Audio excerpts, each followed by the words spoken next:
There's a number that stops podcast curious entrepreneurial types in their tracks. That number is 4.7 million. That is the number of podcasts that exist in the world as of this recording in May 2026. It always triggers a flood of reactions that usually look something like, the market's obviously saturated, podcasting is too technical, who am I to think I have something worth saying that hasn't already been said? Thoughts like those. They sound like prudence or wisdom, but that doubt spiral is fear doing its best masquerade impression of logic.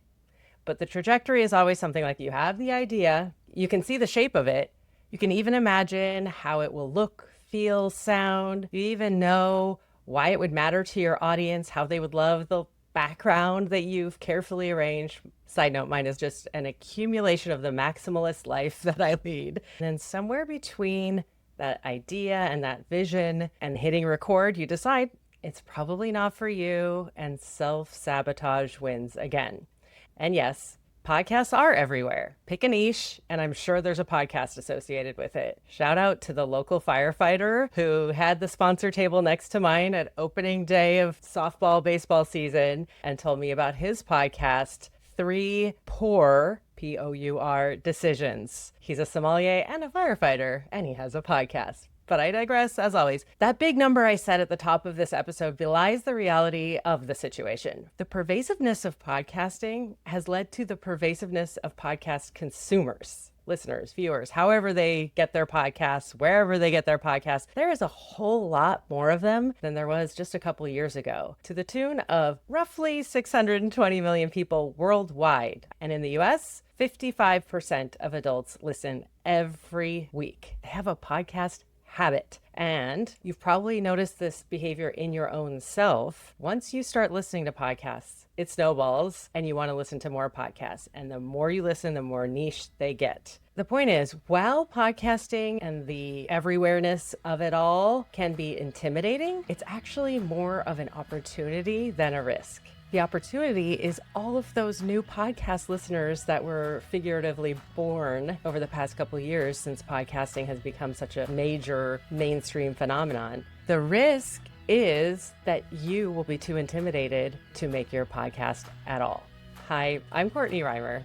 This is Talking the Talk, a podcast about podcasting and what it takes to make a show that lasts, reaches and resonates with the right people, and earns its keep without burning you out. Today's episode is about that line between this isn't for me, I'm not the kind of person who could make a podcast, and F it, I'm doing it anyway. My guest today is Kathleen Wisemandle. She's a leadership coach, a recent graduate of my podcast accelerator, and most relevant to this conversation, now host of the Rooted Leader podcast. She's a very real, very honest example of what it looks like to move from that state of being someone who doesn't make podcasts to having a live and thriving, regularly publishing podcasts. Here is my conversation with Kathleen Wisemandle. Hello, I am here with Kathleen Wisemandle, who is one of my star graduates of the Podcast Launch Accelerator program, and has just been a delight to watch things catch fire with her in this whole podcast adventure. Note to folks trying to work with other people, it's the ones you don't have to chase who are the best, because Kathleen came to me through a friend who was like, Kathleen's wanting to start a podcast and maybe she's a fit for your accelerator. And boy, was she ever. You are just like the avatar of a community member, supportive of your fellow accelerants, great questions, just a dream to have. And I'm so glad to be talking to you here now. Thank you. And we can officially refer to you now as a podcaster. Yes, I like to call myself a novice podcaster, but yes. Don't undersell it. I mean, you've okay. already had an iteration, which is awesome, and we will get to that. But I want to know why you came to me and what made you want to start a podcast. Well, coming to you was easy. You and I had met in a community of entrepreneurs, and it was so lovely to meet you there. I had not at that time ever considered podcasting. I thought that was just out of my comfort zone. And I have to say that when I started thinking about sharing stories of other entrepreneurial women who came from like a more corporate organizational focused life into something a little more risky. I wanted to share their stories because they're not out there and people feel alone. So I thought eventually I want to get to the place where I can help elevate their stories. I was really inspired by Amy Poehler because I felt like some of the stories she and Julia Louis-Dreyfus were bringing up, real people having real struggles and still making it through. I'm like, we don't talk enough about that, at least in the professional setting. And I wanted to have those stories come forth. So I thought, I can do this. And then when Kate said you were doing this, I was like, oh my gosh, even better. So I signed up. I'm so glad I did because I learned so much I would not have known. And it just helped minimize my fear. Oh, that's so great to hear. And of course, you being such a generous person, a lot of people come to podcasting because they're like, I want to raise my profile, more visibility, a platform for me. And you're like, nope, I just want a vehicle to help elevate other people, which I just love so much. So you said you didn't think you ever would have a podcast. What was the thing that clicked and said, okay, wait, actually, I do think I will? I had to put some pieces together. So I had my own community about a year and a half ago, and it went for a year or so.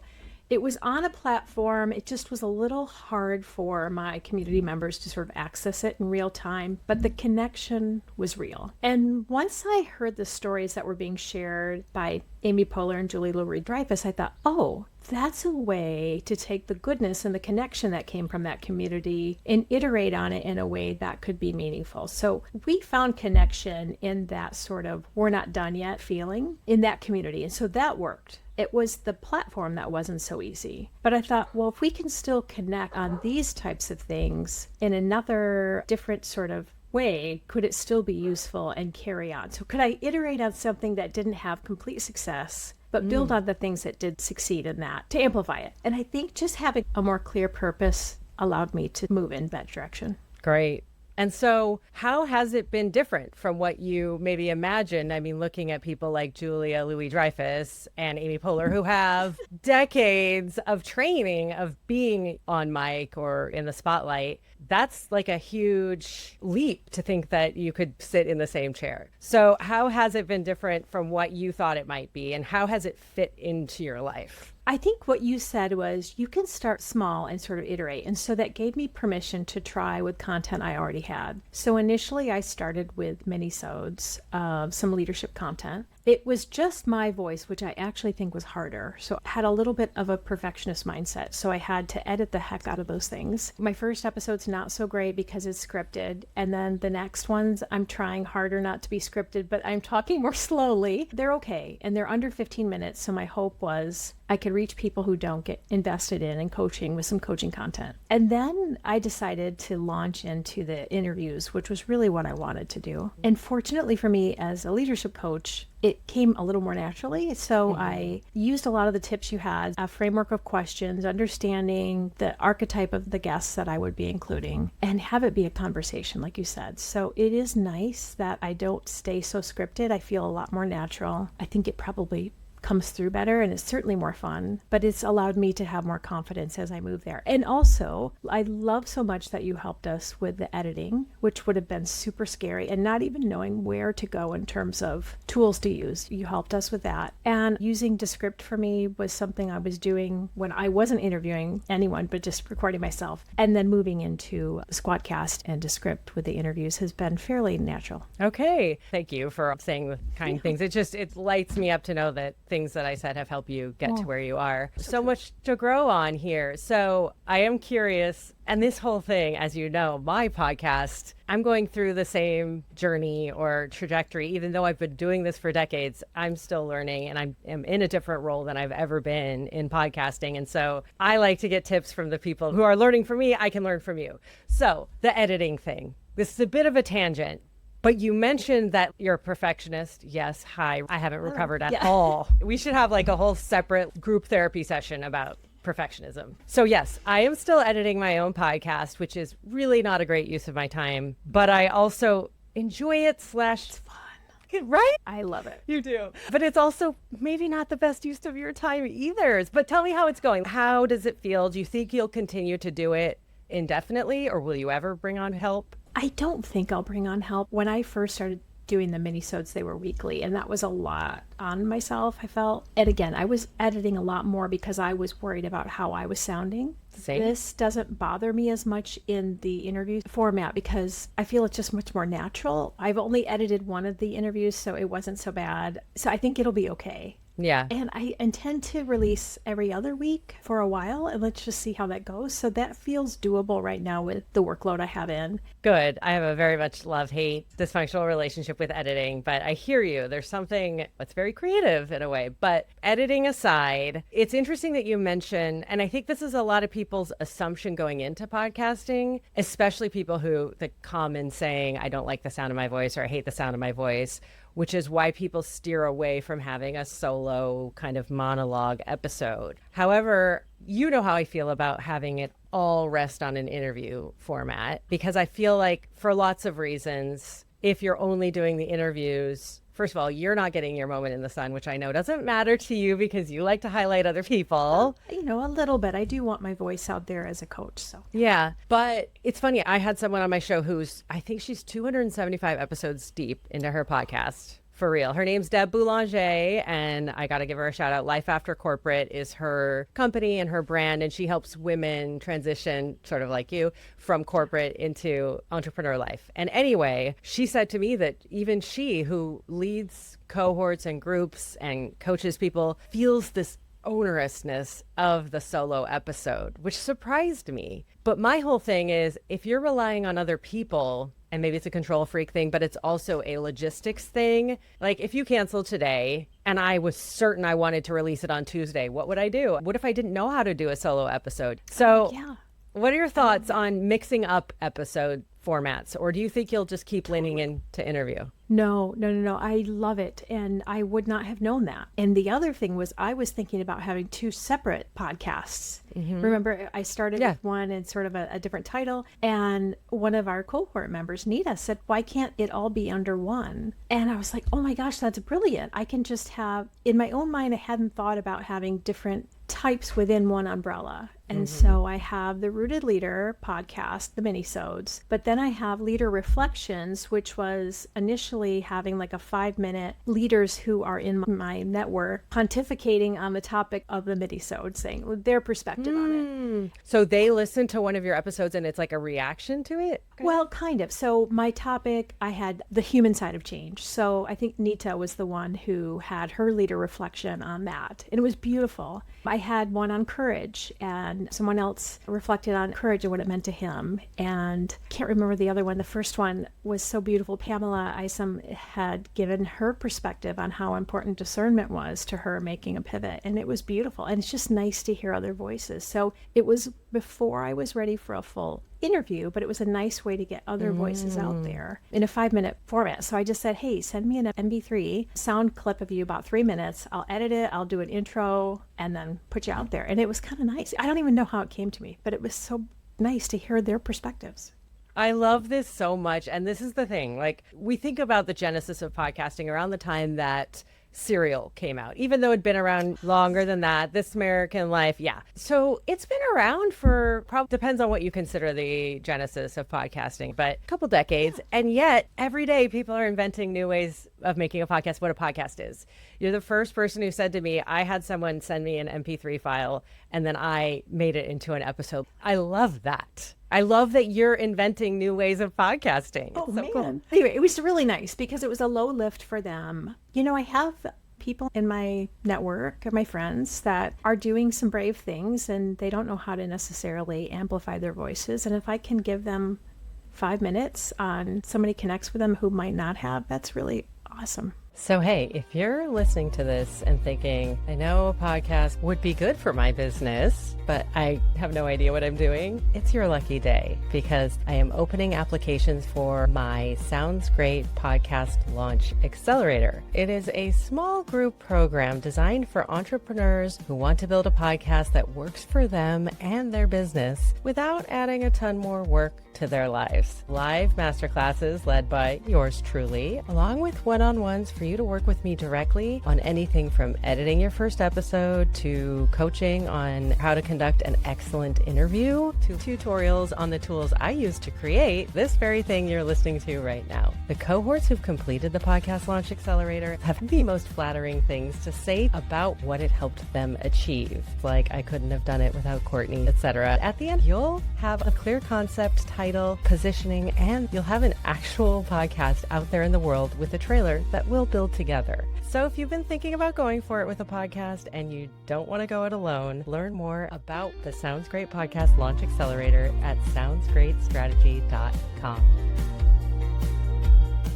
What has surprised you the most so far? How far are you into your podcast? How many episodes, and what has been most surprising? I might be at 13. I think 9 are released, and that includes the minis, the micros. I enjoy it. Great. I didn't think I would enjoy it as much. And the interviews are even more fun. I walked away from an interview this morning, interviewing a peer that I went to graduate school with a few years back, and she just made a pivot away from a corporate career into like becoming a chaplain. And it was so beautiful to hear her journey in her words, because those are some of the things I'm experiencing in our own self-worth as we move away from something structured and defines our worth in a certain way. And now we define it differently. And so sometimes it's hard to reckon with that. So it was just nice to interview her and not only share her story, but feel the same joy and understanding that a listener might. Hey, I'm thrilled to hear that you're having more fun than you thought. Where has it been harder, and how have you accommodated yourself, or what shifts have you made? Because the most important thing, as far as I'm concerned, especially for women of a certain age, which we are, is keep going, because we pod fade the most. What has helped you keep going if it ever got hard at any moment? The hard part for me was I was spending a lot of time editing and creating the mini-sodes because it was just my voice. I could tell I was being really critical with myself. And it was nice to then say, okay, I think I'm ready for the interviews. It gave me a chance to change the timing, the frequency, so from weekly to every other week, and then to mix it up a little bit. So I was releasing myself of some of that performance pressure to go into the interviews. And that's really helped me enjoy it more. But as you mentioned, I will go back to the mini-sodes because I'm hearing feedback from people who are saying, Kathleen, I really love that episode on the human side of change, because now I'm going to use that as design component for XYZ. And so I'm like, okay, that's meaningful. And I do read a lot of books. So this is my way of giving content back that's useful. I love this. It's sort of an unquestioned doctrine in podcasting that you release every week, period, full stop, right? And I'm finding that difficult. And so I've had to give myself grace. In my more recent cohort of the accelerator, I said to them, and this is something that happens now in the accelerator, as I'm learning, I will sort of adapt what I teach, if you will, or the sort of frameworks to allow them to be more adaptable. So for instance, I said, when you go look at a podcast player or show page or whatever, it'll say episodes drop every Wednesday. Do not commit to a day until you're sure that you can make episodes drop every Wednesday. And I would even say, if you are doing a seasonal format, if you're doing season 1, which I recommend, don't commit to a day up front, because then you'll feel like you've made a promise you haven't kept, and that's going to feel crappy. And you're already feeling crappy because you're not putting out as much as you think you should. But also,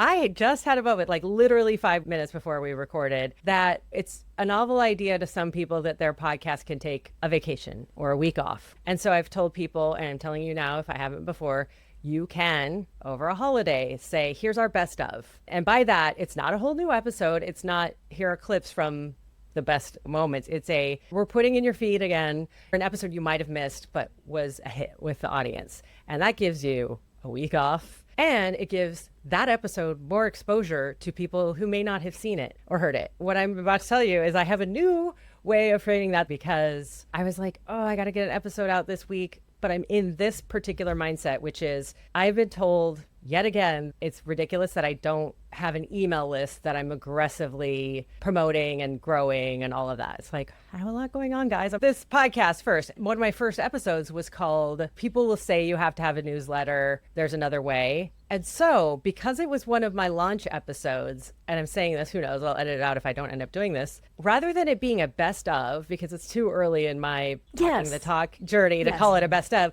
what I might do is re-release it and say, reminder, People say you need a newsletter. So repeat the title, and it's like a reminder of the point of this solo episode that I made that basically got buried. And I say this to you because it seems like you have a sleeper hit further down in your feed that deserves more exposure and more daylight. And you're totally invited and welcome and encouraged to re-release those episodes however you want. I love that. I absolutely will do that. Actually, my first episode, I thought about re-recording because it's great content, but I sounded really not great. I was basically reading it. I was a little bit nervous, but I think it's good. It might be worthwhile. But I love that. And you had told us about the seasons. Otherwise, I would have thought a season would have been a whole calendar year. I didn't know. Yeah. I don't pay that close of attention, but I did. My first season was just 9 episodes. And then I took a 2-week break. I had a vacation planned and I did one of those leader reflections and the week off. So I really didn't have to do anything but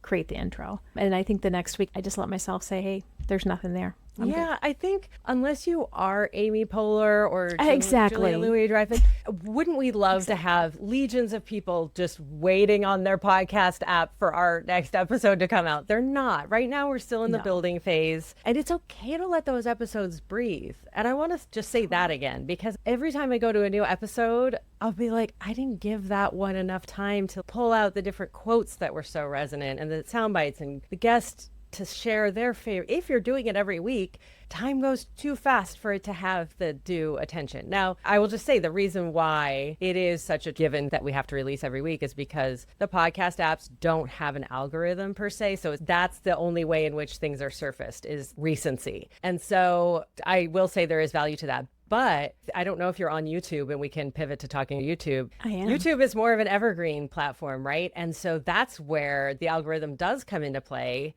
And it is okay to take a break because maybe that last episode you got has a lot of capital for YouTube that will still get discovered even if you take a couple weeks off. Tell me what YouTube's been like for you. I haven't gone back in very often to see my stats there, but I seem to get hits on the shorts. I use Substack for the hosting there, and it will upload to everything, including YouTube. And you had initially said, try to do the video. So my initial minisodes actually have just stock pictures and then the words, the captions. So it could be found there. And I did okay with the shorts, but nobody's really going to the full episode on YouTube. But it'll be interesting to see how this changes with the video format for the interviews because it's actually video. You're going to go for a full-on, full-length video episode on YouTube, yeah? Yeah, I actually have one up, so I'll have to double check and see how it's doing. But in general, because of Substack, I can send it to my email subscribers, which I imported my list from my newsletter. They're opening it. And then I love how you said, go ahead and just then create an article or post about it and link it in. And what I've tried to do there is also then in the podcast, at least with the minisodes, I would build on previous topics. And so then I could link them all in there and say, remember episode 1, we talked about growth mindset. Yeah, it's just interesting. To me, it's kind of like a big puzzle and it's fun to figure it out. It's complex and I love that challenge. Yeah. Thinking about, as I am always, about the amount of effort that goes into it and how much do we get out of it.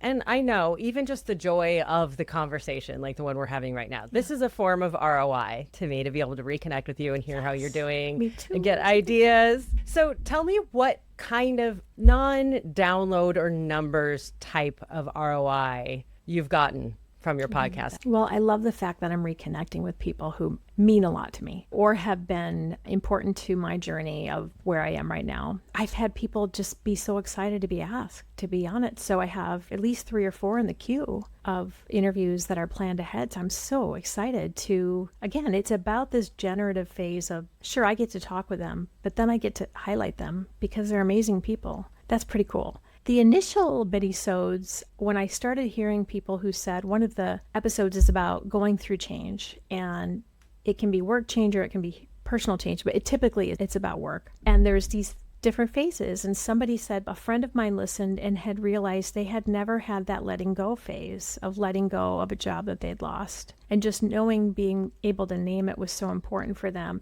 That was the ROI right there. It could have just been that one person. It would have been worth it. Totally. I'm with you. When I got my first, I think I even shared it on Circle in our group, like, you guys, I got an email. Someone right after listening emailed me and said they listened to all 3 episodes and that it was something they needed to hear. And I was just like, cool, I will keep going because I connected with someone and gave them something they needed to hear in their own podcast journey. Absolutely. Yeah. So tell me some signs, maybe even beyond that one, that has shown you like, okay, this is working. This is something I should keep doing. I've interviewed 3 people now, and 2 of them, specifically women, have said, thank you so much for sharing these stories. We would have really loved to have known there were other stories out there like ours. When we're going through something that's scary and you have a lot of courage going in, you doubt yourself quite a bit, and just knowing that there's other folks out there that feel somewhat similar just gives you a little more courage, let you lean in a little bit more. And it was nice to hear from them saying that. Yeah, I'm seeing what you mean about highlighting people. And Shri in our cohort, you know, the first cohort, her podcast idea was based on she wished a certain type of podcast existed. And when she went looking for it for herself, as she's a young entrepreneur, it didn't exist. She was like, well, I guess I have to make it because it doesn't exist. And it sounds kind of like that's what you're doing for people and also yourself in a way. Also myself. I want to say that it definitely helps me more than I thought, but it was one of the reasons I thought about doing it was we need more of those voices. It was the real reason I created the community, which was called The Journey, was that I wanted to make sure that people who felt they wanted to do more, especially second career, as we move into our 50s, that they didn't feel they were alone, because typical corporate life tells us we're done. And we're like, we're not even close to done. Are you kidding me? So just knowing that in those circles, we don't see people like us typically, but there are a lot of us. We just don't have that connection or community yet. Obviously, I love community. And tell me, how has it been? Has my hypothesis been correct that Substack is a place where there can be conversation around the podcast? Has that happened, or do you have to seed it? Or I have not. I need to do some work there. Yeah, I'm trying, because I'm doing some roundtable discussions on different topics, and I'd love to bring that to the Substack community. I need to just lean into it a little bit more. It's something I need to put on my to-do list. I have something crafted, but I'm not leaning into it enough to really try to build that yet. Well, something I'm seeing in you is that you're very good at one step at a time, not drinking from the fire hose all at once, not trying to do all of the things. And seeing you, I think people's fear if they don't start doing everything at once, video, interviews, everything, they might not ever, they'll get too comfortable. But what I'm seeing in you is so promising. You're like, okay, I've got this part down. I'm going to evolve to this.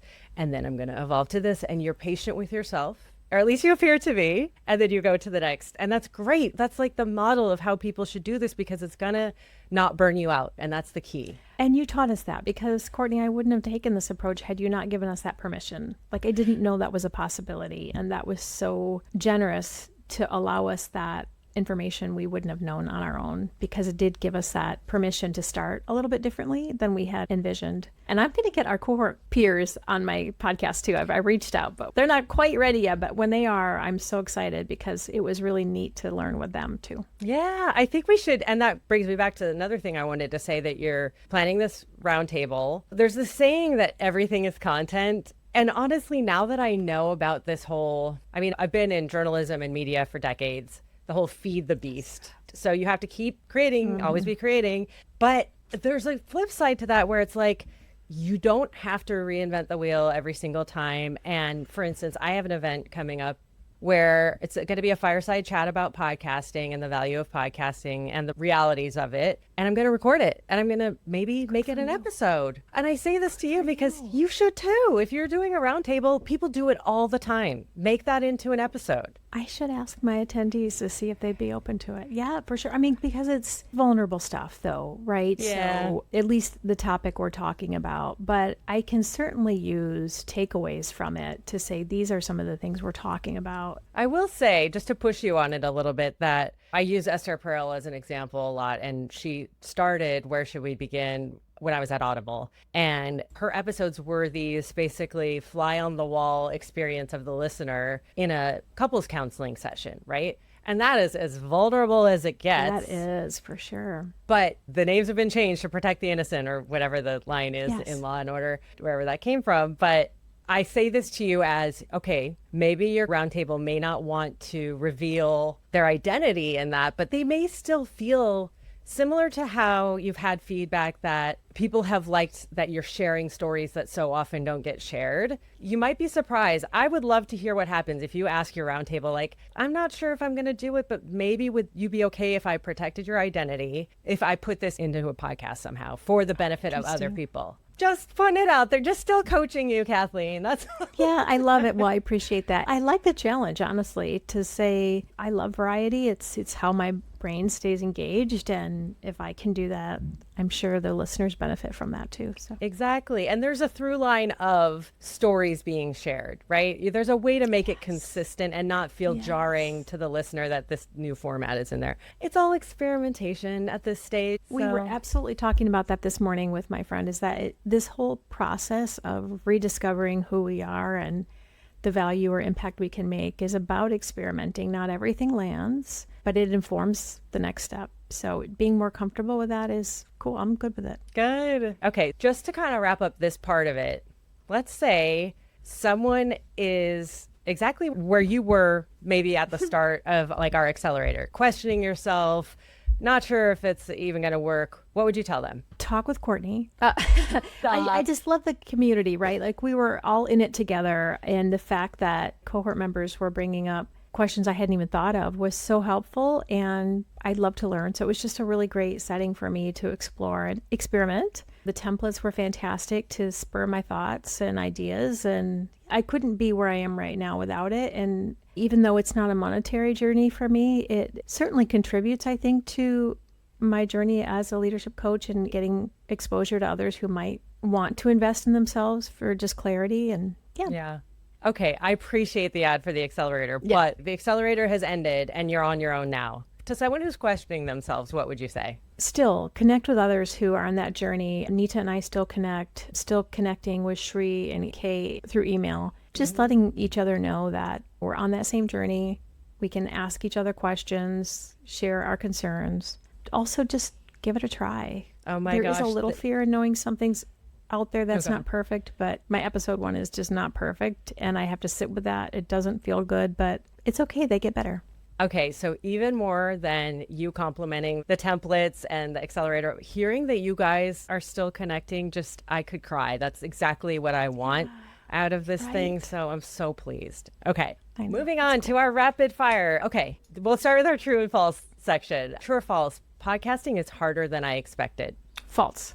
Podcasting is more fun than I expected. True. I overthought things before I began. True. That's my go-to, overthinking. Yeah. Fill in the blank. The thing that surprised me most about podcasting is... I love the editing. I know that's weird. The hardest part about podcasting has been... I think for the minisodes was just getting comfortable with my cadence, what I was going to say without being scripted.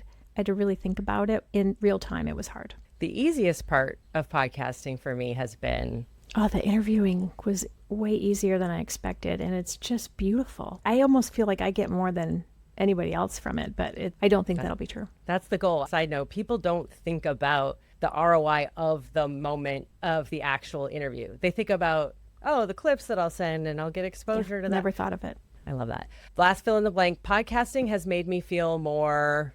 I'd love to say cool, but that's okay. That's the word that comes to mind. I think confident. I think in some ways more confident. I don't love my own voice, but I'm comfortable with putting it out there, if that makes sense. So I'm okay with that. Okay, now we're doing little quick hits. One word to describe your podcasting experience so far. Learning. Biggest myth about podcasting. I mean, the cost of entry is pretty low. I had to pay for some of the editing things, but yeah. Everybody sees these video sets. I was thinking I want to do content about this, about how like the slick background, and it doesn't have to be like that. No. One thing you'd do differently if starting again. Nothing. Okay. And well, because I had such a good start. Thank you. Okay. This is a question I ask of people who've been doing this for decades, and in your case, people who've been doing it for months. If you had one piece of advice for someone starting a podcast, what would it be? Don't overthink it.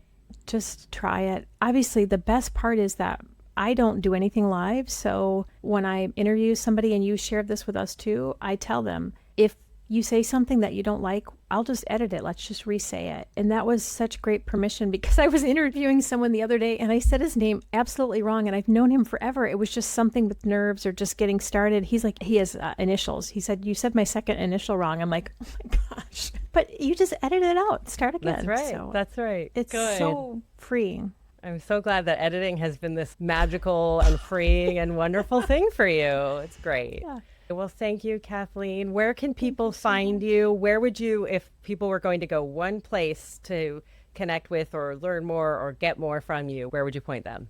I think I would say my website is the easiest. It's aspiretogrow.co, so C-O. It's my website about what I do. I have a page about the Rooted Leader podcast and the leader reflections and the leader journey. So it's all there. And additionally, my blog. Great. So we can get the podcast and all types of Kathleen goodness at Aspire Yes, to or Grow. you could find my podcast on Apple, YouTube, and Substack, and a few others at the Rooted Leader podcast. Good. You own that real estate. That's yours now, Kathleen. Okay. Thank you so much. I loved this.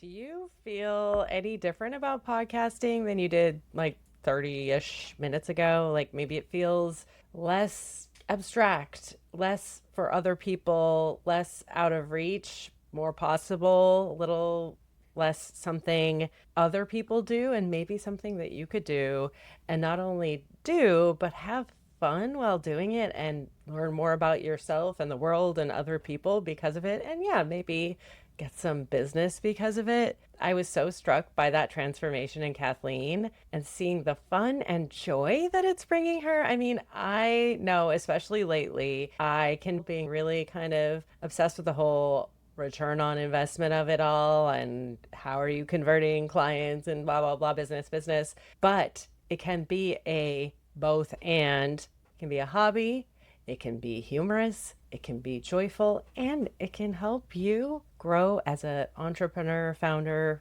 creator who's making money off their podcast. I don't know. The possibilities feel pretty endless to me, especially hearing Kathleen and knowing her and seeing her go from not ever thinking podcasting was in her future to being literally identified as a podcaster now. She's figuring it out as she goes. She's pivoting quickly when she needs to, which I love. We're not set in stone. This is a malleable format. You decide something doesn't feel right or it's not resonating, switch it up. And she's built something that just a couple of months ago did not exist, and now it does. It's called the Rooted Leader Podcast. Check it out. And when I'm working with aspiring podcasters, you may or may not be one, but here's a little thought experiment.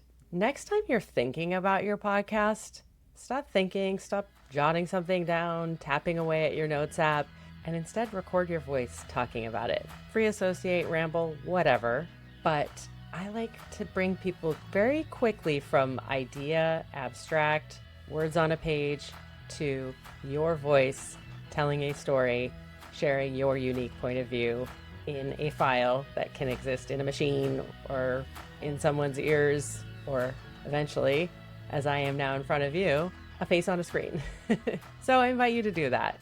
If you enjoy it and it feels right, or if you're still a little bit stuck, I have just the thing for you. And it's what Kathleen took part in. That's right. I've opened applications for the next cohort of my podcast accelerator. If you're looking for a place to explore and experiment and co-create and learn in public with a group of people who are doing the same, ready to support you, to help promote you, to show up on your podcast and invite you to theirs, you might really enjoy being part of the Sounds Great Podcast Accelerator.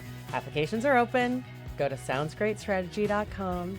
It's brief, it's straightforward, and it'll help us figure out if now is the time for you to dive into podcasting. You can also always drop me an email at courtney@soundsgreatstrategy.com.